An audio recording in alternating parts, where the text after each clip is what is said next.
Урматтуу депутаттар, жогорку кеңештин 6-чакырыштын 7-сессиясын жабык деп жарыялайм. 2 месяца назад парламент Кыргызстана ушел на летние каникулы. Правда, именно в те времена, когда люди боролись с коронавирусом и пневмонией, теряя ежедневно десятки наших соотечественников, а большинство наших граждан утопали в крови. Однако остались в истории депутаты этого созыва, которые уже 5 лет носят на груди так называемые 120 мандатов. В те времена решили не усиливать свою работу, а уйти в отпуск.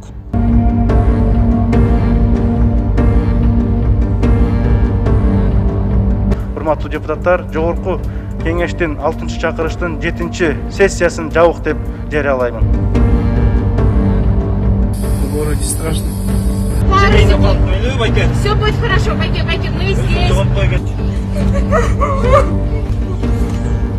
6-чакырыштын 7-сессиясын жабык деп жарыялайм.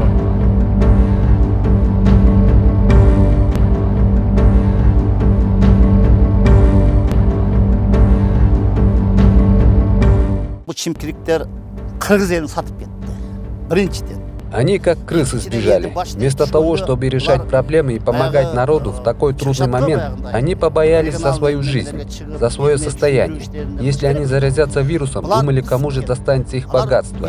Они предали кыргызский народ. Я думаю, они должны понести за это наказание.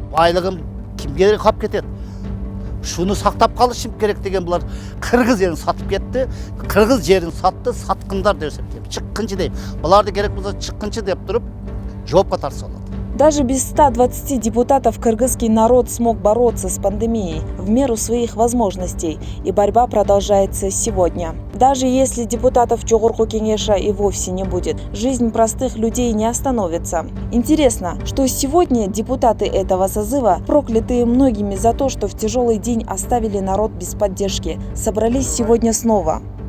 6-чакырылыштагы Кыргыз Республикасынын жогорку кеңешинин кезектеги сессиясын ачык деп жарыялайм. Kırgız eli bularda жакшы түшүнүп калдык. Кыргызский народ уже знают, какие они на самом деле. Хочу этому 6-му созыву дать название Чимкирик.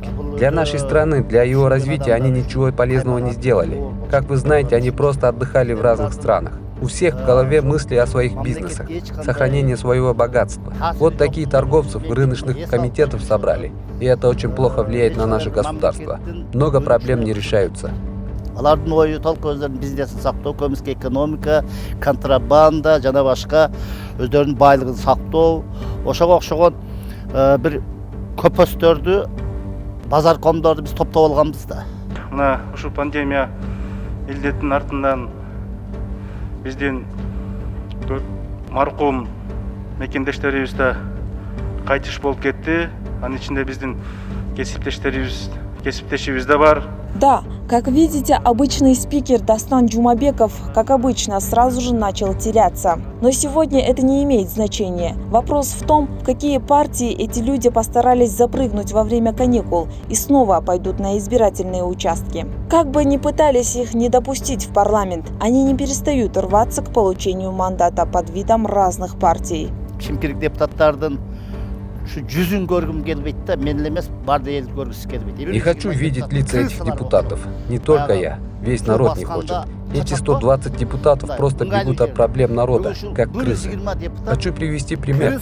Крысы убегают в теплое, удобное местечко при затоплении. 120 якобы депутатов выглядят так же. Они по мере приближения выборов хотят показать себя хорошими.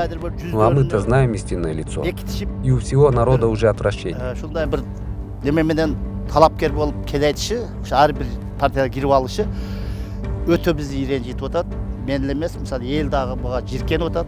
Известно, что почти все из 120 депутатов хотят вернуться в парламент. Но кого вы вернете в парламент, а кого оставите без мандата, конечно, зависит от вашего голоса. Сегодня кыргызские депутаты, которые вроде бы только приступили к работе, вновь объявили перерыв до 3 сентября. Похоже, сильно устали от отдыха. Вероятно, нужен отдых еще в 2 дня.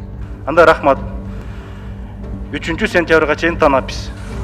Гузель Насыбульна, Уткурбек Рахманов, Замирбек Тойчубаев, телеканал «Регион».